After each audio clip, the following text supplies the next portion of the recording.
Everyone, welcome back to my YouTube channel, The Friendship. In today's video, we'll start chapter number 6 of Mo Passport 2, which is On fait des courses, which means we do shopping. ठीक है, इस chapter का introductory part इसी video के अंदर हम cover करेंगे और जो हमारी नेक्स्ट वीडियो होगी उसके अंदर हम इसकी एक्सरसाइज को डिस्कस करेंगे. So let's start reading from here. It says, Dans une boulangerie. बुलॉन्शरी का हमारा क्या मीनिंग होता है? बेकरी, मतलब कि in a bakery. Cleo, Cleo is client और कस्टमर. बोंजूर madam means hello ma'am. Employee, he says, sorry, she says, बोंजूर monsieur, vous désirez means hello sir, what do you want? Client means the client says, je prends de baguette et 4 pains au chocolat means I am going to take 2 baguette. baguette are French breads, जो long breads होते हैं उनको हम baguette बोलते हैं, and 4 chocolate bread. Employee means जो हमारी employ है वहाँ पर, वो कहती हैं वाला वो डिजीरे ऑथर शोज means here is your order, you want something else. Clear, जो हमारा मेल क्लाइंट होता है वो कहता है वी vous avez des croissants au amande means yes, do you have almond croissant. croissant हमारे क्या होते हैं? They are again some sort of French bread जो कि हमारी croissant की शेप में होते हैं, ऐसी शेप में होते हैं, जो हमारा हाफ वो चांद होता है ना उसकी शेप में होते हैं. ठीक है. देन एम्प्लॉई सेज मीन्स जो हमारी एम्प्लॉय होती है वो कहती हैं वी monsieur, vous voulez combien means yes sir, कि हाँ हमारे पास आलमंड क्रॉसों भी हैं, कितने चाहिए आपको. जो हमारा कस्टमर होता है वो कहता है द s'il vous plaît means two please. Then जो हमारी एम्प्लॉई होती है she says alors de baguette 4 pains au chocolat et 2 croissants aux amandes 12 € 30 s'il vous plaît means अब वो ऑर्डर जो होता है उसको गिनवा रही होती है कि क्या क्या आपने ऑर्डर करा है. सो 2 baguette मीन्स दो वो French bread, 4 chocolate bread, 2 almond वाले क्रोसो. तो ये हमारा टोटल कितना हो गया? 12 € 30 और जो उनकी करेंसी है वो. s'il vous plaît, जो हमारा कस्टमर होता है वो कहता है voilà means here is. Employee says मेसी monsieur, देन क्लाइंट सेज मेसी और revoir means thank you, bye bye और good bye. Then next scenario हमारा आता है पापेट्री. पापेट्री क्या होती है? हमारी स्टेशनरी स्टोर. तो स्टेशनरी स्टोर का हमारे अंदर सिनेरियो क्रिएट करा गया है जहाँ पर जो एम्प्लॉय होता है वो कहता है मुंशियर वो दीजिए means sir what do you want. Client कहता है je voudrais द स्टीलो बिल means I want 2 ball point pen. जो एम्प्लॉय होता है होती हैं वो कहती हैं voilà vous voulez autre chose means here is your order, here is, you want another thing, you want something else. Client कहता है oui je prends aussi de dossier means yes I also want to take 2 files. Employee कहती है voilà means here is or there is, there are some, anything. जो customer होता है कहता है ça coûte combien means how much does it cost. Employee she says 12 € monsieur means 12 € sir. जो customer होता है सेज वाला मीन्स वो मनी देता है और कहता है वाला. एम्प्लॉये वो नावे पाला मोने मीन्स वो नावे पाला मोने means you don't have the मोने. अब जो हमारा मोने होता है ना वैसे तो वो होता है करेंसी, बट यहाँ का जो कॉन्टेक्स्ट है उसके अंदर इसे चेंज के लिए यूज़ करा गया है. कहते हैं ना खुला नहीं है आपके पास तो वही चेंज, जिसको हम इंग्लिश में चेंज बोलते हैं, उसके लिए यहाँ पर मोने का यूज़ करा गया है. सो जो क्लाइंट होता है he says no désolé means no sorry I don't have. Employee कहता है voilà la monnaie means here is the change, merci monsieur bonjour ne, thank you sir, have a nice day. Client कहता है bonjour ne और revoir means have a good day, good bye. Then हमारा third scenario आता है दोसियन boutique. Boutique आप लोगों को पता होगा obviously, it is an English word itself. Okay, so यहाँ पर भी एम्प्लॉय जो होती हैं सॉरी, वो कहती है bonjour madame vous désirez means hello ma'am what do you want. अब यहाँ पर जो हमारी क्लाइंट होती हैं वो भी एक फ़ीमेल होती हैं. पिछले दो केसेस में मेल थे, यहाँ पर फीमेल है. क्लाइंट कहती हैं bonjour je cherche une jolie robe means hello I am searching a beautiful dress. Employee कहती हैं हमारी वो फिट केल्टाइल means what is your size, आपका साइज़ क्या है. एंड शी टेल्स, जो क्लाइंट होते हैं अपना साइज़ बताती है कि it is 40. Then employee says regarde les couleurs means look at these colors. Then client says j'aime cette robe marron means I like or I love this maroon dress. Vous voulez essayer means do you want to try? Oui s'il vous plaît means yes please. Par ici means by here. Maybe she's pointing out to the dressing room I guess. यहाँ पर specify नहीं करा गया so that's why I'm saying. Client essaye la robe means the client, the customer tries the dress. Employé says ça vous va très bien madame means it goes very well with you ma'am. Oui je l'aime means yes I love it. Ça coûte combien means how much does it cost. Ça coûte 40 euros. Cette robe est en solde avec la réduction de 25%.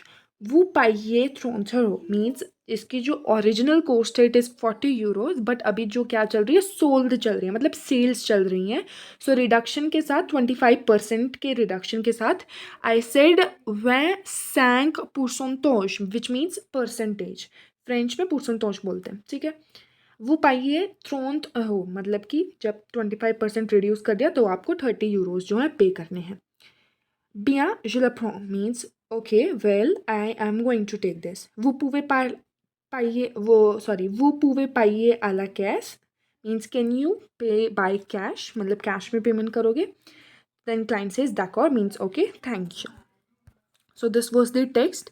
अब यहाँ पर हमारा जो introductory part है it is finished. Now let's come to the grammar parts. Grammar parts के अंदर जो हमारे दे रखी हैं देखो हमने अभी वर्ब्स कर लिए हमारी complete ER verb IR verb RE verbs तीनों टाइप की वर्ब्स हमने कंप्लीट कर ली हैं. अब जो मेन चीज़ हमारी यहाँ पर आती है वो आती है ग्रामर पार्ट्स के अंदर जो इर्रेगुलर पार्ट्स होते हैं बेसिकली उनके अंदर. देखो हमने ER वर्ब IR ये मैंने आप लोगों के साथ डिस्कस करी है हमारी पिछली वीडियोस के अंदर. अब देखो मैंने आप लोगों को बताया था कि एक्सेप्शंस जो होती हैं ना वो हर जगह होती हैं. आश्रित वर्ब ले लो या फिर और भी बहुत सारी वर्ब हैं जो होती तो एंड ER से हैं बट उनके अंदर कुछ स्लाइट चेंजेस आते हैं. वही थोड़े तो बहुत चेंजेस कुछ वर्ब्स के अंदर आज हम इस चैप्टर के अंदर देखेंगे. सबसे पहली वर्ब हमारी आती है आश्रित वर्ब. आश्रित वर्ब का मतलब क्या होता है टू बाय.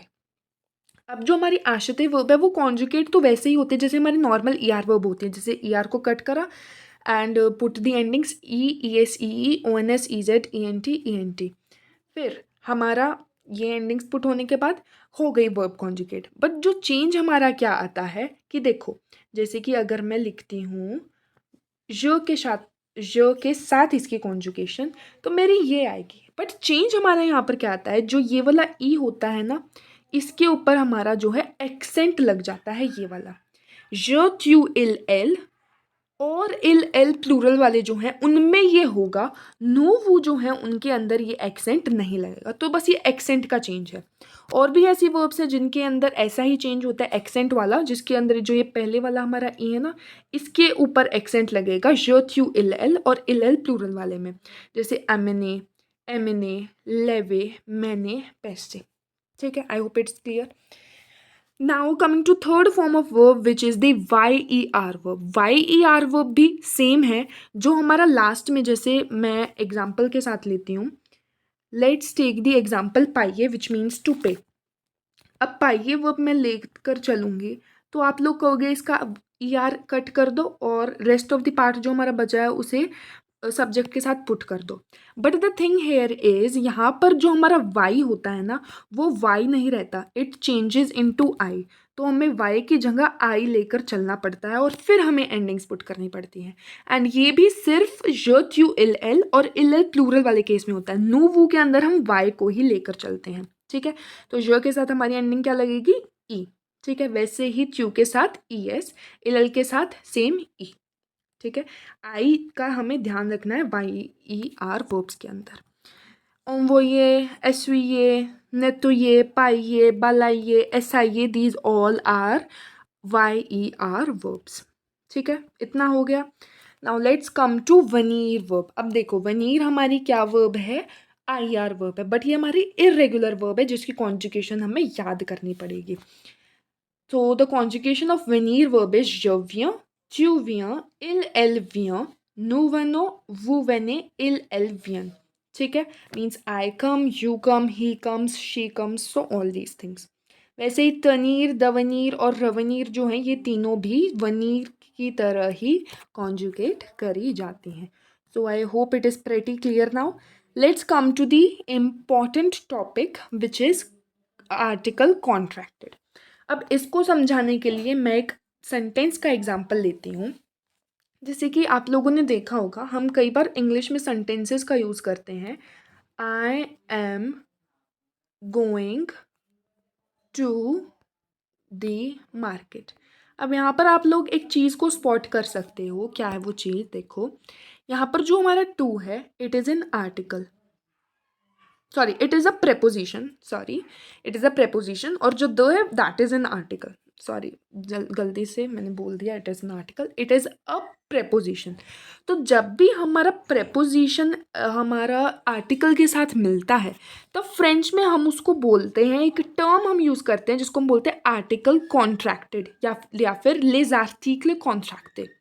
ठीक है, सो बेसिकली जब भी हमारे आर्टिकल जो हमारी प्रेपोजिशंस है आ विच मीन्स इन और at, and the which means of या फिर फ्रॉम, जब भी ये हमारी कॉन्ट्रैक्ट करती हैं साथ में मिलती है डेफिनेट आर्टिकल के साथ, तब वो कुछ आउटकम्स लेकर आती हैं। वो क्या आउटकम्स होती हैं, वो हमारी होती हैं आर्टिकल कॉन्ट्रैक्टेड। ठीक है, जैसे कि अगर मैं एग्जांपल लेती हूँ आ का, सबसे पहले हम आ को लेकर चलेंगे। आ जब भी हमारा ल के साथ मतलब जो मैस्कुलिन के साथ होता है उसके साथ जब जुड़ेगा तब वो हमारा क्या फॉर्म करेगा, ओ। ठीक है, जो कि मैस्कुलिन सिंगुलर के लिए यूज होता है। आ जब भी ला के साथ जुड़ेगा जब वो हमारा बनेगा आला which is used with feminine singular. You are all clear with this, ल को हम मैस्कुलिन सिंगुलर के साथ यूज करते हैं। वैसे ही जब ओ बनेगा ल के साथ जुड़ के तो ऑब्वियसली वो भी मैस्कुलिन सिंगुलर के साथ ही यूज होगा। वैसे ही आ जब एल अपोस्ट्रोफी के साथ जुड़ता है तो आ एल अपोस्ट्रोफी बनता है। वैसे ही आ जब ले के साथ जुड़ता है तो ओ बनता है AUX। जैसे कि मैं आप लोगों को एग्जाम्पल देती हूँ, je vais à la plage, English में एग्जाम्पल देती हूँ। चलो, if I say I am going to the beach, अब मेरे को क्या करना है, I have to do this in French. I am going to the beach, I am going को हम कहेंगे je vais to the beach. अब आप लोग देख सकते हो टू प्लस द होगा हमारा, मतलब कि आर्टिकल कॉन्ट्रैक्टेड यूज होगा। तो सबसे पहले ये लिखने के बजाय हम पहले ये देखते हैं हमारा नाउन क्या है, क्योंकि नाउन के अकॉर्डिंग ही तो हम लगाएंगे ना, फेमिनिन है, प्लूरल है, या क्या है। सो ज वे डैश प्लाश मतलब बीच। ठीक है, अब जो प्लाश हमारा है दैट इज फेमिनिन, तो इसके अकॉर्डिंग हम कौन सा आर्टिकल लगाएंगे, आला। ठीक है, आला because it is used with feminine. I hope ये क्लियर हो गया। वैसे मैस्कुलिन का अगर हम एग्जाम्पल लेते हैं, अगर मैं कहूँ I am talking to the teacher, तो यहाँ पर देखो ज पार्ल डैश प्रोफेसर, प्रोफेसर अब हमारा क्या है, मैस्कुलिन है, तो इसलिए हमने ओ का यूज़ कर दिया जो कि आ प्लस ल से मिलकर बना है। ठीक है, ये एग्जाम्पल्स रीड करोगे so you will be clear with this. अब एक चीज़ हमारी आती है मे के अंदर। मे का मीनिंग होता है बट, बट मतलब कि एक्सेप्शन है।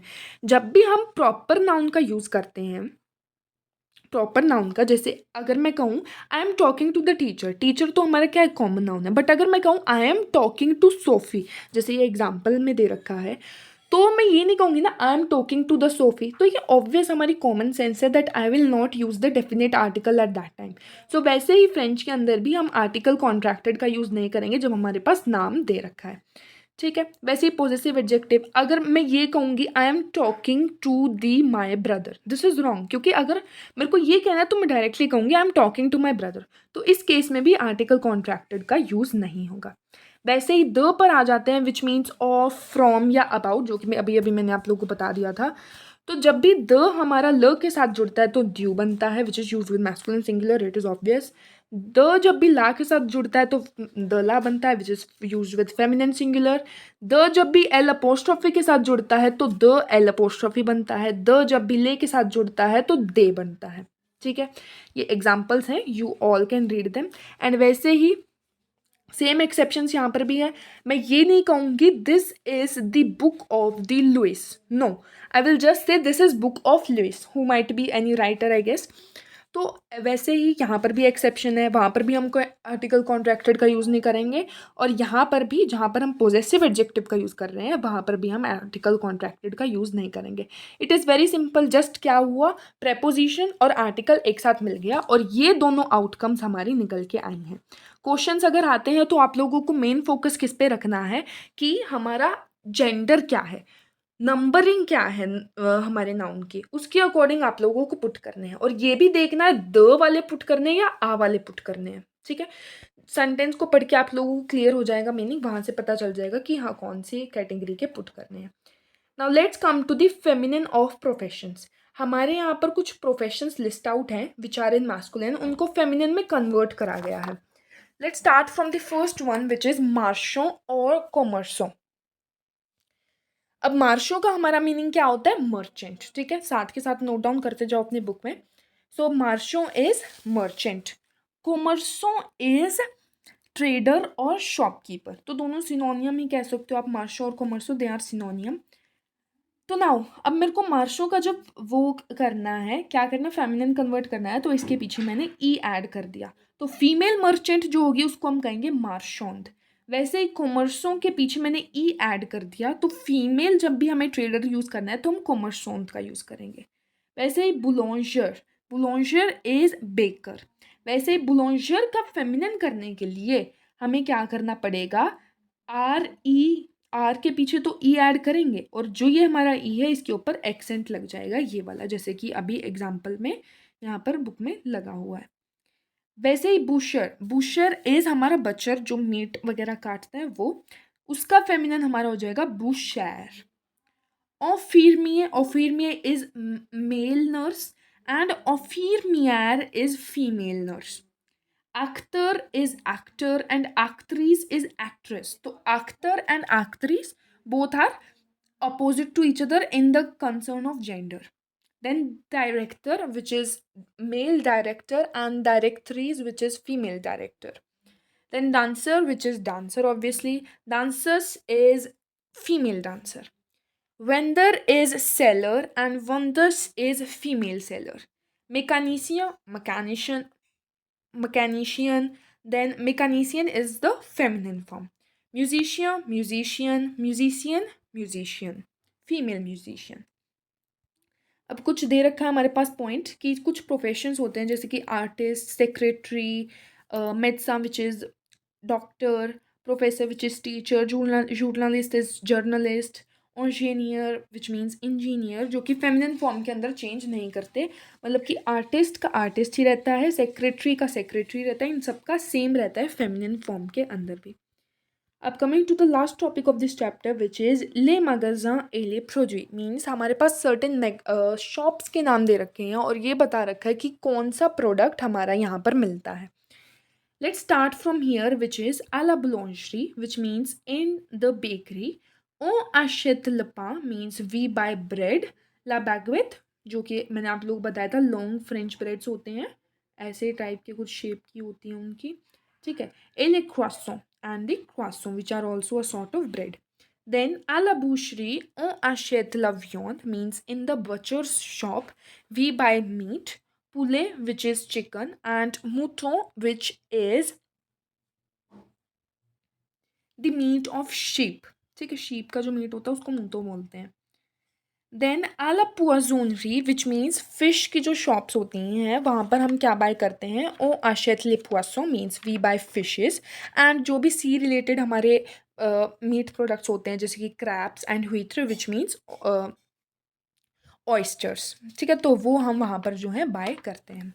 Then à l'épicerie means in the grocery store, एपिसरी इज ग्रोसरी स्टोर, ओ achète le thé means we buy tea, coffee, sugar and mineral water. À la crèmerie which means in the creamery, on achète le fromage means जो भी हमारे milk related products होते हैं, fromage cheese, milk, ज़फ़, les œufs is eggs, et la crème means and the cream. Then au marché, on achète les fruits et les légumes means in the market we buy fruits and the vegetables. Then à la charcuterie which is meat जो बेचती है ना, जो जगह जहाँ पर frozen meet हमारा store करा जाता है, उनको हम शार्कूटरी बोलते हैं. On achète les saucisses et le jambon. We buy sausages and ham. À la papeterie, on achète les stylos, les cahiers, les dossiers, etc. Means in the stationery shop, we buy pens, notebooks, and files, etc. À la boutique des vêtements means in cloth boutique, we buy clothes for men, oh sorry, women and men. ठीक है, तो ये हमारी certain shops थी जहाँ पर हमने देखा कि what all are provided. Then जो हमारा एक छोटा सा ये टॉपिक है कि ओ जो हमारा एक सब्जेक्ट प्रोनाउन होता है जिसका मतलब होता है वन, वन और वी. ठीक है, इसकी जो हमारी कॉन्जुकेशन होती है, जैसे वो इल एल की कॉन्जुकेशन होती है ना, सिंगल वाले इल एल की, सिंगुलर वाले इल एल की, वैसे इसकी कॉन्जुकेशन भी लगती है. सिर्फ ये याद रखना है आपको, और इसका मीनिंग याद रखना है वन और we. Then coming to the last topic of this chapter, which is les vêtements, which are clothes. तो यहाँ पर हमारे फीमेल क्लोथ्स दे रखे हैं. यूनरोब मीन्स ड्रेस, फुलार इज स्कार्फ, दे शोजो शूज, दे कोलों आर टाइट्स, अमांतो coat, short obviously shorts, they both boots, jupe skirt, un chemisier which is shirt, des sandals which are sandals, un bonnet which means cap, des gants which means gloves.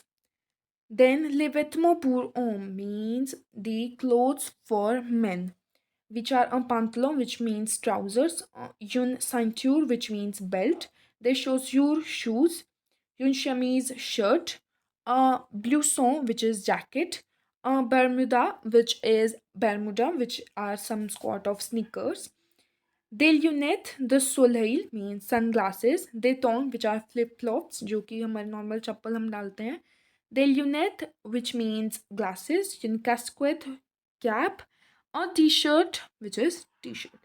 So I hope you all are clear with this chapter now. थोड़ा सा लेंदी chapter था, but जो topics थे they were very easy. Now, if you faced any doubt in any of the topic, just comment me down and I'll try to solve them as soon as possible. So we'll meet in the next video wherein we will discuss the exercise of this chapter. Till then, take care and bye-bye.